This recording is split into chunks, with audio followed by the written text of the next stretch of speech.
Well, hello. I'm very excited to be with you guys today, and incredibly excited to introduce you to someone who's becoming a good friend.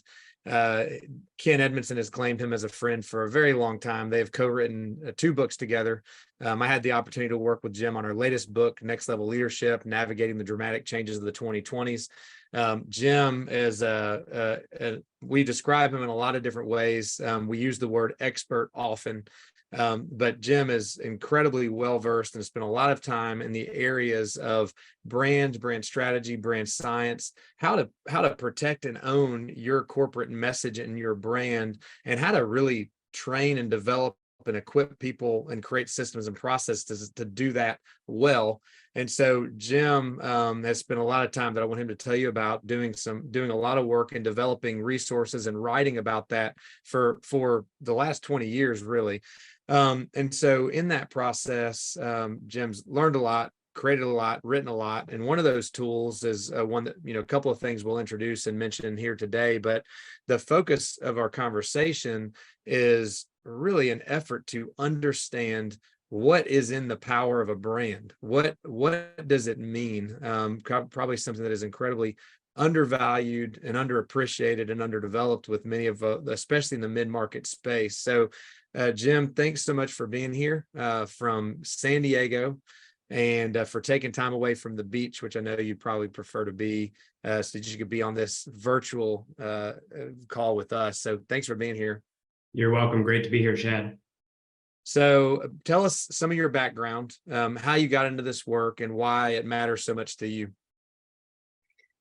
Well, it really goes back to my college days. I was fascinated with economics, specifically microeconomics, and the entire process of creating something and obtaining a customer and building a business from scratch and growing that. So I majored in economics communication in school, and then I started off in B2B sales.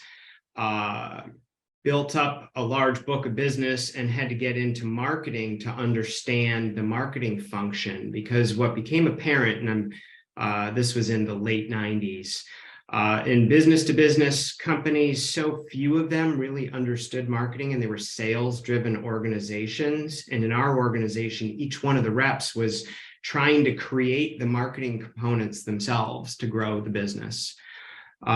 So after that, we ended up selling that company. I started consulting with startups and mid-market companies.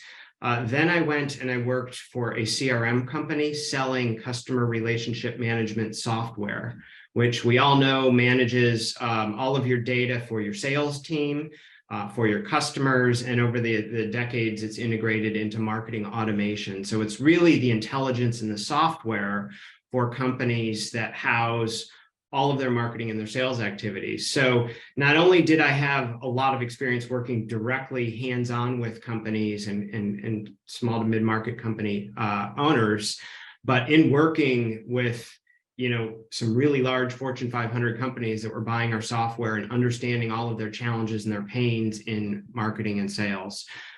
So what was readily apparent in the early 2000s on the business to business side was there's a real conflict between marketing and sales. Marketing was treated as an expense center, which is very unlike consumer marketers who start with marketing as strategic, and they focus on building the brand first. And then they take the brand to market with tactical marketing. And so it's been really nice to see over the last couple of decades, more of these B2B companies that have been learning the importance of brand strategy and strategic marketing and becoming more like consumer companies in building the brand so they've been more successful.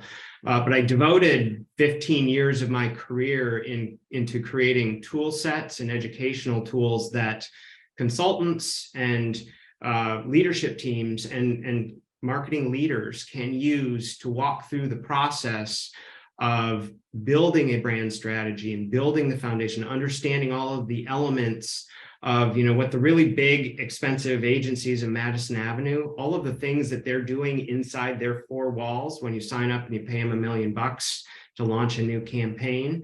they're going through some pretty heavy duty strategic work.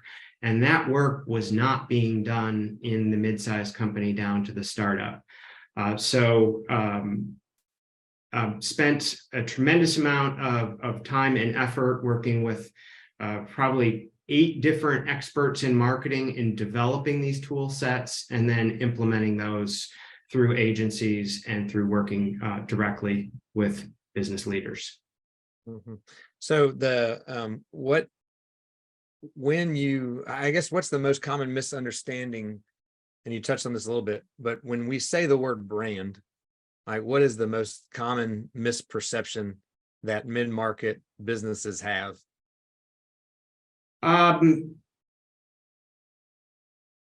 Most commonly, people just think of it as their logo.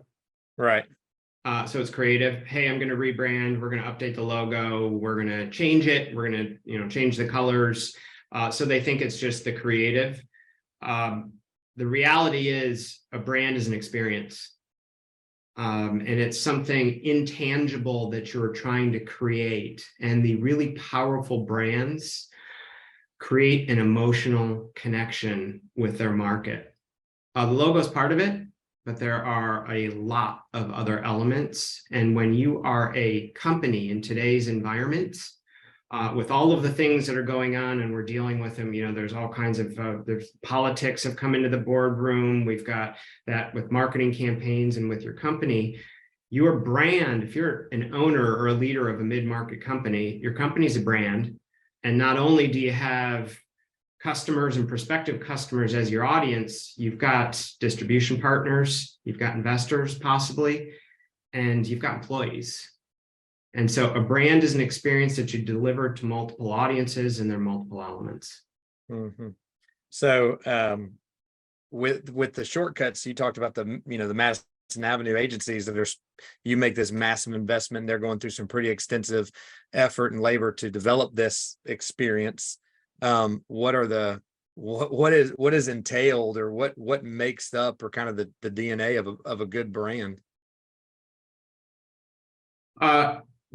Great question. It is different for each brand in each market, but a brand is an experience, not one that you own.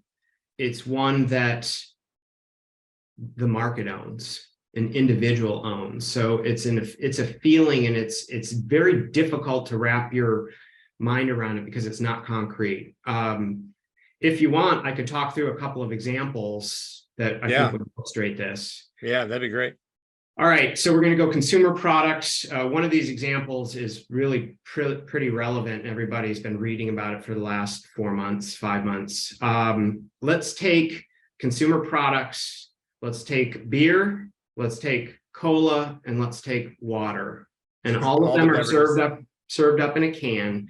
So the first one we've all read about, the troubles with Bud Light.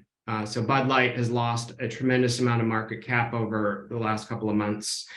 And they didn't change their logo, they didn't change their product, but they changed the experience they had with their core market. So they launched a campaign trying to grow the brand. Sales were flat, but they were the #1 brand in the United States. They had a marketing VP create a new campaign to take the brand to a new audience. But in doing that, they alienated their core audience. And then by the actions and the things that they did and some of the things that they said afterward, they ended up also alienating the new audience they were trying to appeal to. So in the MBA classes, it'll probably go down as a case study of one of the worst marketing disasters ever. Because you had a campaign that took, at the time, $20 billion off of the value, and nothing changed with product, nothing changed with the logo. So it's not the logo, but it was the experience that the people held, and they decided they didn't want that. The core customer didn't want that experience anymore, so they switched to another brand. Now let's go back about 40 years, and let's look at Coke, which has been one of the strongest brands for decades and decades and decades. But in the late 70s and the 80s, they did all these taste tests, and they would They changed the flavor, and people would drink it in a blind taste test and say, look, I like, option B. And their core drinkers would prefer this this new formula. So the people behind Coke said, look, everybody prefers the new formula, so we're going to launch new Coke.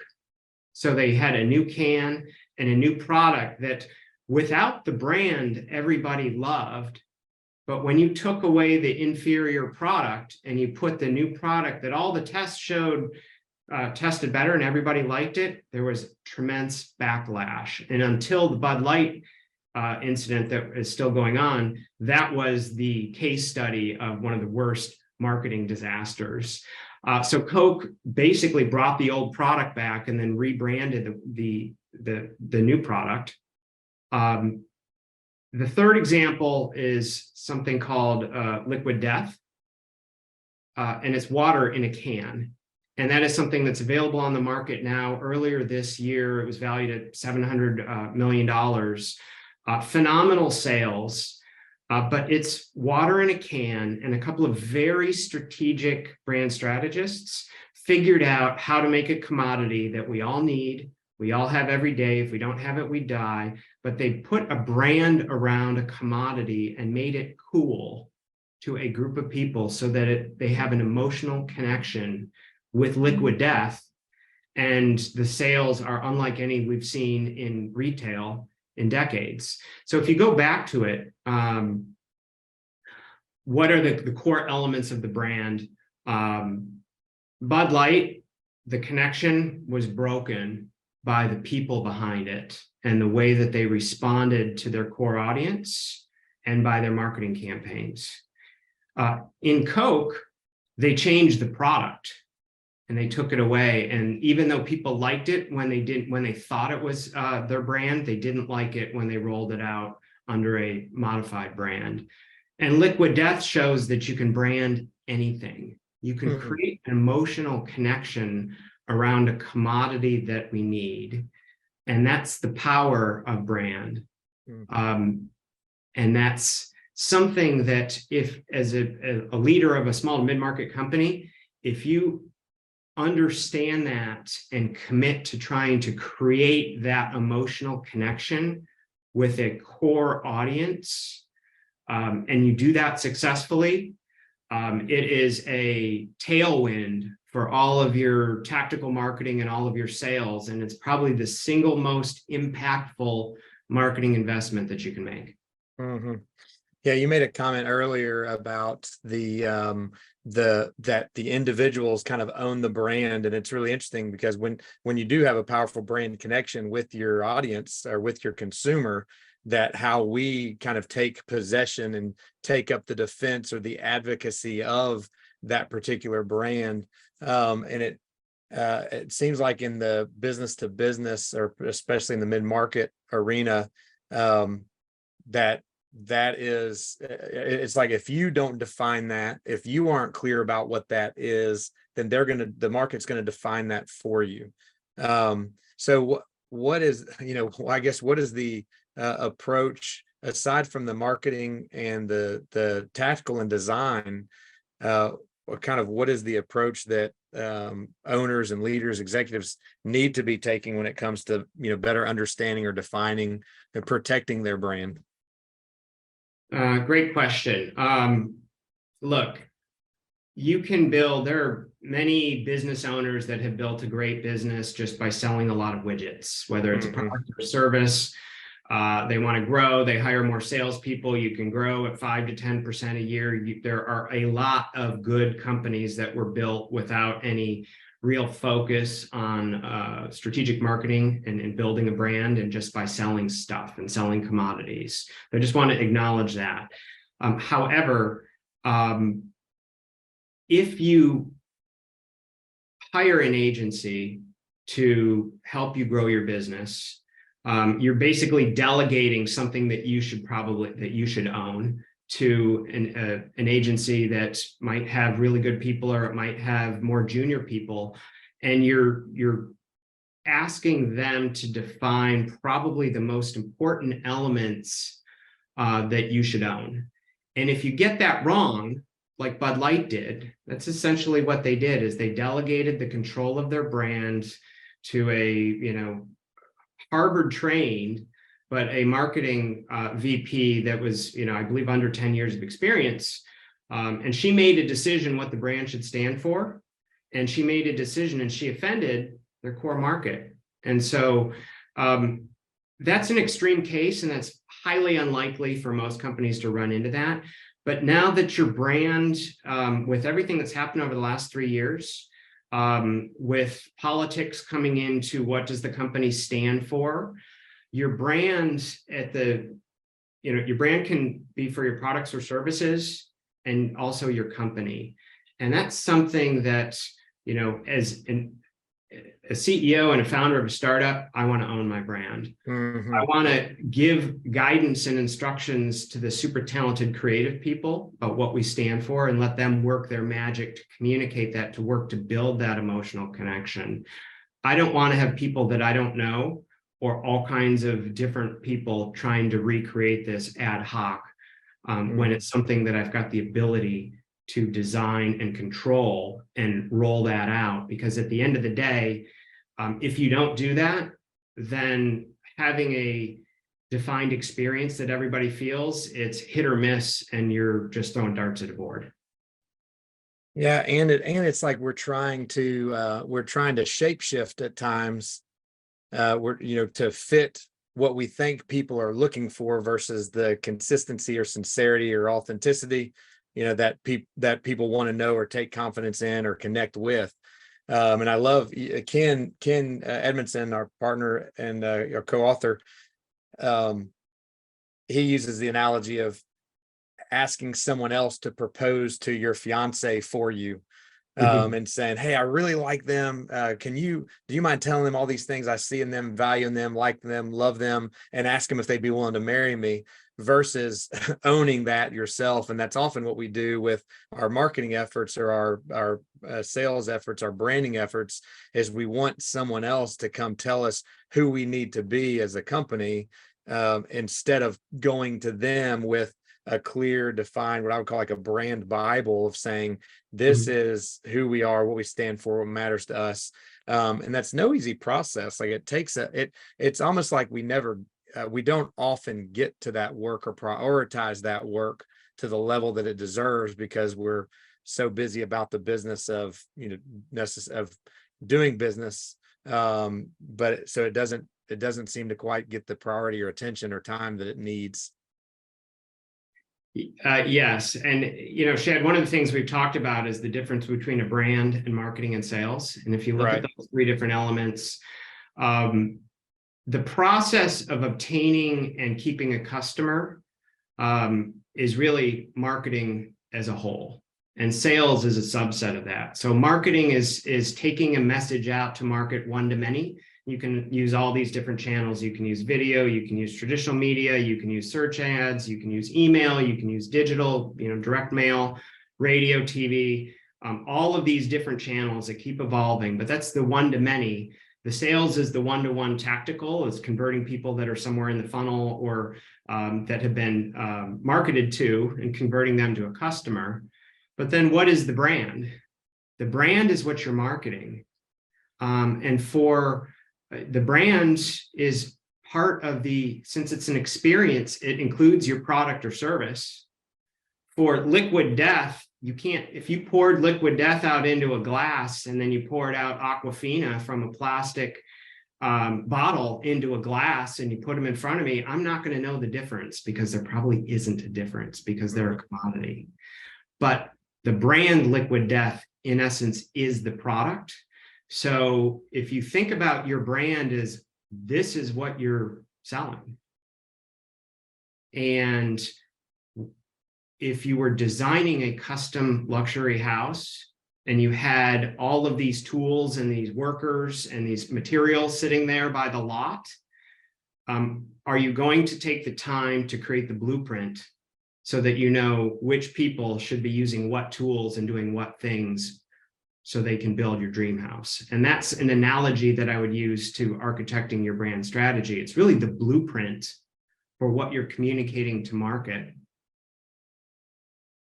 It's really good. So, and it seems you've said this before, but taking starting with tactics seems to be where we often go awry, where we start with the tactics as opposed to the strategy or the brand. What happens when we do that? Well, sometimes good things happen. You can increase sales 10%, 20% if you do things well. Sometimes you spend a bunch of money and the campaigns don't work and sales don't increase. And on the B2B side, and I talk a lot about B2B because in consumer marketing, they all understand the importance of brand strategy, and it's like the first thing that you do. If you get the brand strategy wrong, and people don't like your brand, don't have the connection, your sales suffer or your product doesn't succeed. On the B2B side of it, we can sell a lot of things tactically, but it's almost like swimming upstream. It's hard to grow. So there are all these different things. It's hard to know what people really think of your brand. And a lot of business leaders don't. So if you have to go out and perform the research and strip away the biases and really understand, why do your core customer base, what do they look like? What are their commonalities? What do they think about you? Why do they purchase from you? And when you do that work, a lot of times the real answer is different than what people think the answer is. And that's important to understanding, how can I craft a brand that has an emotional connection so that it makes all of my tactical marketing perform better and all of my sales velocity increases. So strong brands make all of your marketing and sales far more successful and really easy. If the marketing and the sales are a struggle and you're hiring new agencies and running new campaigns and you're hiring new reps and you're not seeing that upward trajectory, it's very likely your brand. Yeah, the analogy of upstream or headwinds versus tailwinds. If you have a clearly defined, understood brand that's integrated or consistent with your sales and marketing, or marketing and sales efforts and strategies, that's helping create that tailwind, greasing those skids, so to speak, to make it a little the sales process flow a little smoother. Makes a lot of sense versus trying to grind it out. It also, I think, speaks to that competitive advantage or differentiation. How do you use brand to differentiate yourself competitively and kind of stand out? Very interesting question. So if I put that back on you and said, hey, Shad, have you had a bottled water lately? Yes. How does liquid death have an advantage over the water that you're drinking? The answer would probably be, and I won't put you on the spot, is liquid death wasn't designed to have an emotional appeal to you. Right. They have a very specific audience. The emotional connection can be different for each brand. So that's why one of the things that when you're implementing this for a company and you're going through the process, there are an awful lot of different things that you can look at. You can look at, founding stories of the reason why the company's in business. You can look at purpose. You can look at the market life cycle. You can look at, the personality traits of your existing brand. You can look at the vision that a founder may have. And so there are all of these different things that you can look at, these foundational elements. And from that piece of it, from that process, then identifying one of those or a group of those and packaging that up into the brand, which is, I said earlier, most people think of it as the logo and the color scheme. That's a part of it, but the visuals, the messaging, the creative, the story, and then having a consistent communication of that through all different channels, whether they're digital marketing, whether they're your marketing campaigns, whether they're your sales team, your marketing materials, but deciding on that one thing. So it's different for everybody. And there is no flow chart that an engineer can go through and say A, B, C, D, and E, and here is the output, and it's always going to be great. What we have is the framework. These are all of the elements that you can look at and address to determine how to create a very powerful brand. Mm-hmm. So you and I know Ken, you guys work together to create a process, because in the past, walking through the process of trying to organize, define, develop your brand was a pretty arduous and manual one. At least as you guys had walked clients and customers through that process in the past. And so you developed a platform to aid that process. Tell us about Marketing MO and how that fits into this kind of conversation. Well, to get back to the big agencies, if you hire a big agency, they're going to have strategic folks in there that are going to walk through a process to determine how to reshape the brand and how to communicate that to the market. And when you look at all the agencies, if you got to go in there and work for all of them, you'll find that they may call it different things because they want it to be proprietary. So they may change some of the terminology and the labels, but it's all a standard procedure. And that's something that intellect rarely gets down to the mid-market company. Why? Well, most of the really talented strategic marketers either work for the big agencies or they work for themselves, creating their own brands like Liquid Death and selling them and making a lot of money. So they're really entrepreneur marketers because it is such a unique talent. It's not taught in most colleges. Some of the MBA programs will talk elements of that.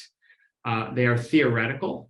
And, in the Bud Light example, the VP of marketing went through some standard exercises. Hey, flat sales, want to expand my target market, want to appeal to a new audience. So I'm going to create a campaign that appeals to them. She missed some very important components, and so did her bosses that approved that. So to answer your question, what is in all of the framework and the Marketing ML brand strategy toolkit, we walk users through all of the different elements, the core structure that you need to evaluate to decide how to shape your brand. And those can include core values, your purpose, your market life cycle, understanding the market and your audience and who that person or that company is, what are their pains, how do you communicate with them based on what's happening in the market and what they know, who are your buyer personas, why are you in business, what do you stand for? People don't buy from features and benefits. That's decades old stuff. So, lowering your price or doing some of the old school tactics don't really work in most instances because people make emotional decisions, even in business to business, and then they justify it with facts. So thinking about your competitive advantages, if you have one, Liquid Death, for example, most business people would look at water and say, hey, they're not starting out with a competitive advantage because they're selling something that everybody can get for free. So how are they going to succeed in doing this? Well, they succeeded by creating their competitive advantage is the strength of their emotional appeal with their target audience, and they created that. So you'll want to look at all of these elements. What do you want to be known for? What should the brand mean to your people? What's the personality? And essentially, what is the experience that your brand is striving to deliver at every single touch point with your market? And how do you do that? And describing that too, it just brings to view that this brand component is that I think gets lumped into marketing. And I think the way you've stated that is so clear that you are marketing your brand. Brand is not marketing. So the brand informs all of the messaging to all of the constituents, to every touch point of what people think about you. How often do they think about you? What do they feel when they think about you, when they interact with you, when they call, when they get responses and emails? So what like the strategic, the way it informs our overall strategic application of this is endless, really. So I hope that people are connecting the dots of when this is ill-defined, then all of those things stand on their own and they're not going to be consistent or congruent, which can create a bunch of wasted energy in part, but even worse, brand confusion or inconsistency with people's experience. So you're not really harnessing the benefit of that. So I really that really comes to clear view when you're describing that, at least from where I sit. Marketing is an incredibly complex field. And if you're not trained in marketing and you don't have a lot of experience in it, it's a bit of a black box. So it's natural to go out and hire a marketing person and think, hey, they're going to do a great job in marketing. The reality is most marketing people have expertise in a core area, whether it's design, whether it's content writing, whether it's video production, whether it's web design, logo design, copywriting, SEO, pay-per-click, media buying, traditional media.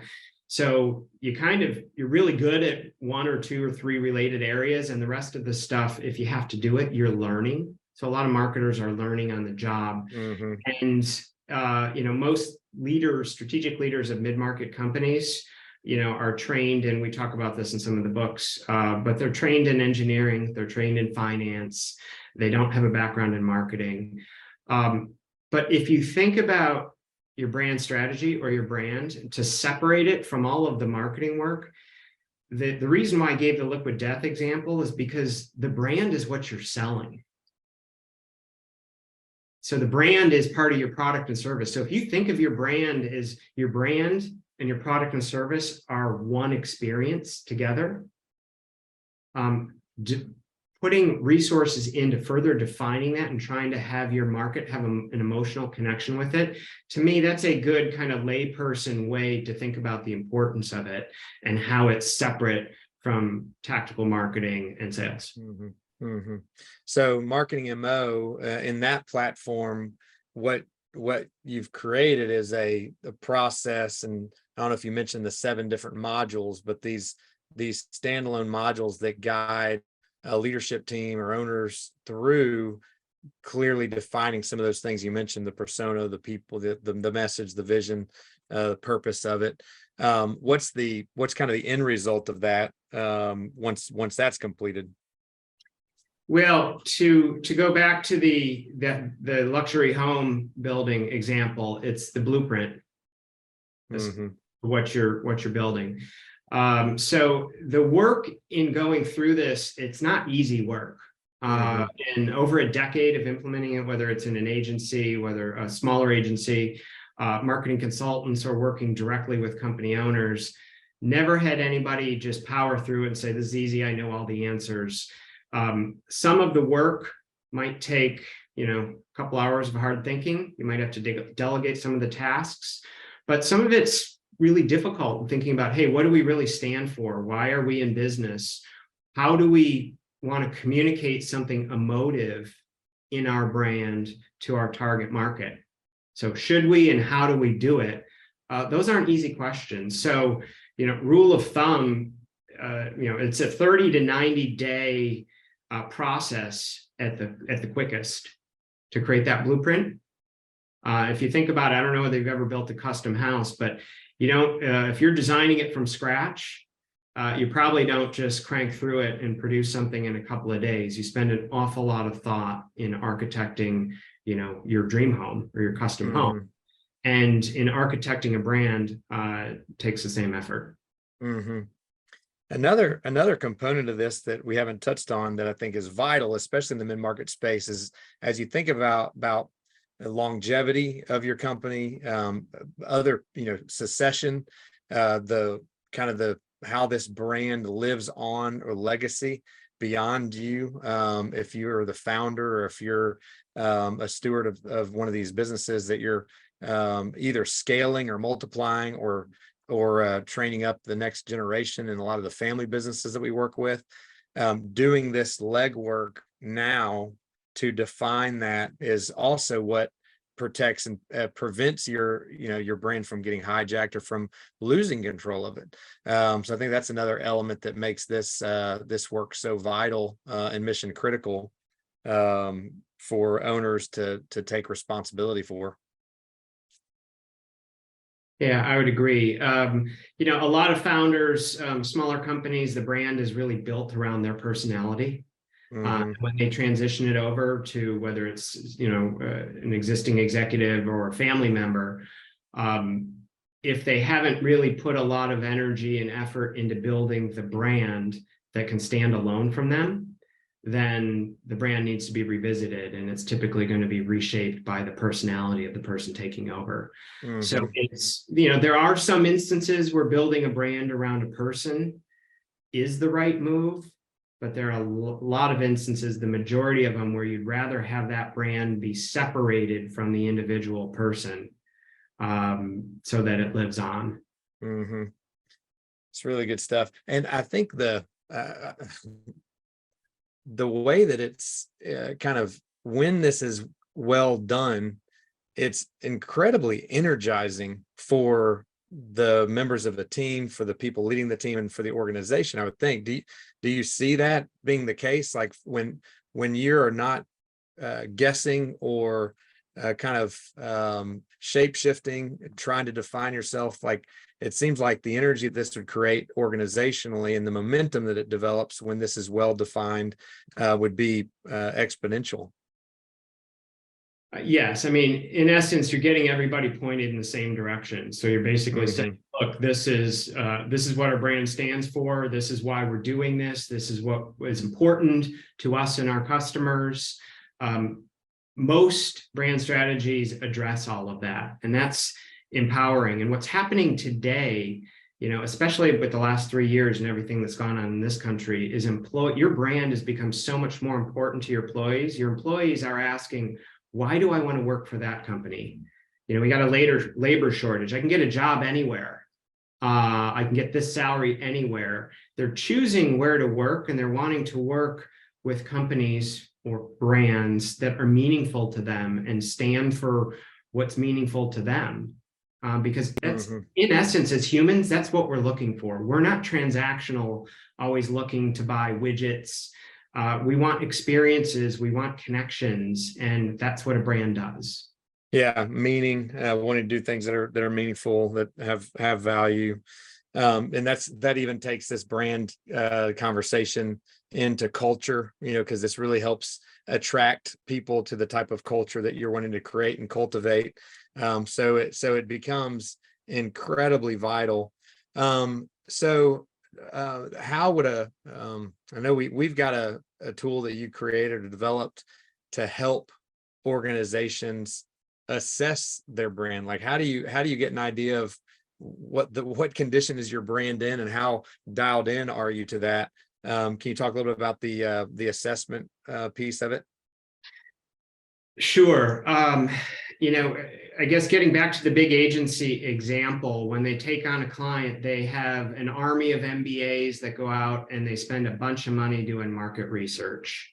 Why? Because you need to do that. So when you start the process in auditing your brand, there are a lot of questions that you can look at. Are you gaining market share faster than your market's expanding? Do your clients feel like you're clearly differentiated? Are your sales cycles increasing or decreasing? What does your churn look like? What does your competition look like? How are you growing compared to them? If you ask 10 people on your leadership team to articulate what your brand stands for or the experience you want to deliver, what are the answers? How aligned are they? Look at the last 3 years of your marketing campaigns and your activity. How coherent is it? How aligned is it? Are you saying the same things? When you interview your customers and you survey them, what are they saying about the experience with you and why they buy from you? So when you do all of that work, you can get a pretty good picture of, is this brand really strong? Are there elements of it that are really good? Or is it, disjointed, and the brand means all kinds of different things to all kinds of different people? That means you really don't have any type of strategy if that's the result of this analysis.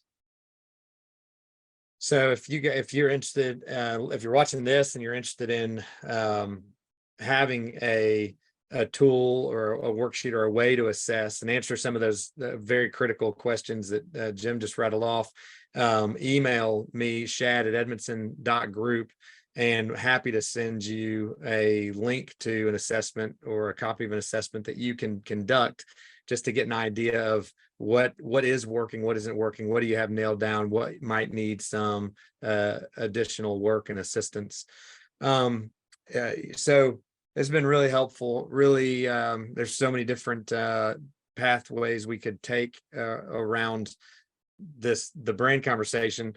One of the elements I think that is on the table presently has to do with artificial intelligence, and you've got a lot of experience in work in that arena, or in some aspects of it, or the application of it to marketing. How does that play into this in terms of branding, brand and marketing and strategy? Well, AI has created a big ruckus this year because when ChatGPT was released, it became the fastest adopted technology in human history, going from 0 to 100 million users in 2 months. And these models like ChatGPT have been around for a number of years, but you'd use them and they weren't good enough. They didn't really make a meaningful impact.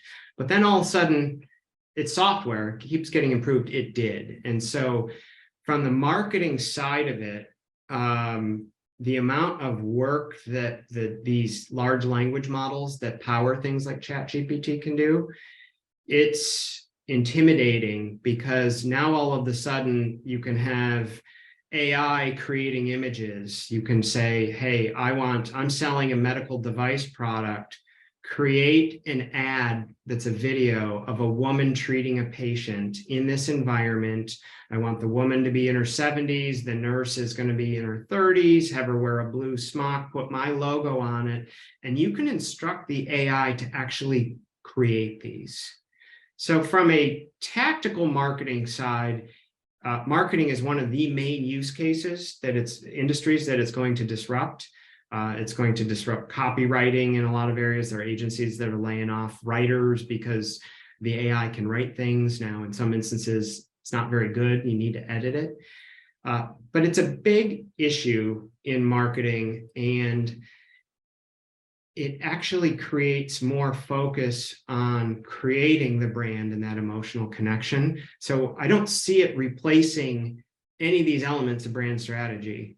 I see it being a tool that sophisticated marketers can use. If you're a SEO marketer, it can generate code on a website, and it can give you all of the work that used to take 10 hours to do. It can create it in 30 minutes or 20 minutes, and you can just edit it. So there are all of these things that it can do to replace lots of different marketing work.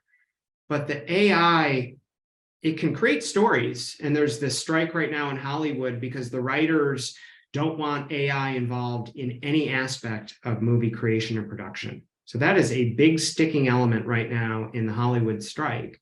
But the AI can create movie scripts, and it's smart enough to know what is a good storyline, but it's not going to recreate the majority of the elements of a brand strategy.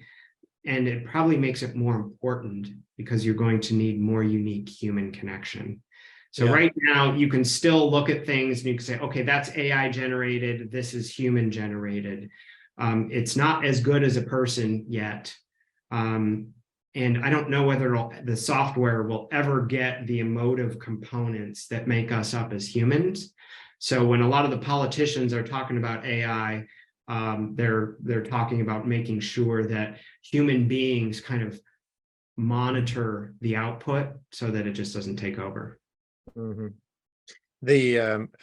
I think the main point that I heard you making is that the tactics and strategies for marketing AI can maybe replace a lot of those in the marketing realm and will disrupt a lot of those players, but it'll never be able to replace the emotional connection of your brand. You're going and maybe even leveraging AI to market your brand will be wise, but without a clear brand strategy, even that could be disjointed and confusing, and you lose control of it even faster. Yeah.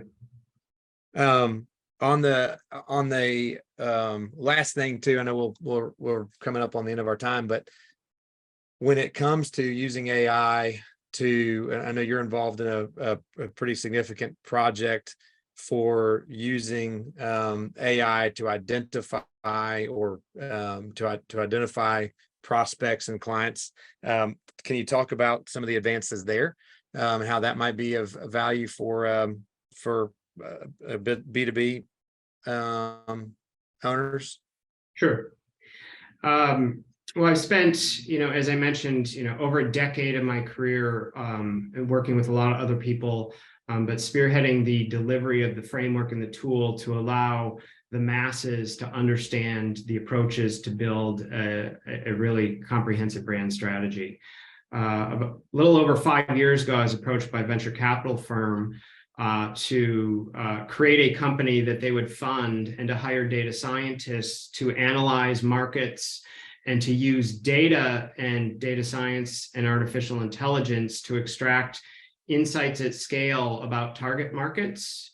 And the use cases can be for analyzing markets for investments, but a lot of them were for startup companies in honing in on identifying their ideal customer profile or their target audience or their persona. So there was a natural fit to marketing. So when I looked at that opportunity and I said, hey, look, I've got funding that's interested in having me create a company and to create the technology that's, rapidly advancing around automating the uncovering, the uncovering of the customers based on digital signals that can align to a succinct brand strategy. That was really compelling. So we formed that company. It's called Rehinge. That's what I've been doing for the last 5 years and running that company. We use artificial intelligence to analyze data at scale and to extract actionable intelligence for our business users. And early on in our life cycle, the majority of those have been marketing and sales use cases. So this allows somebody, if you've defined your brand, defined your persona, to sift through all the public data that's available and those digital signals, and then identify prospects, candidates for those personas. Yes. So the AI can analyze customer bases, and we can align it to. So it's more of an execution side of it. So when we talked earlier about, hey, brand is really aligned with your product, and the human beings, the stakeholders need to own that.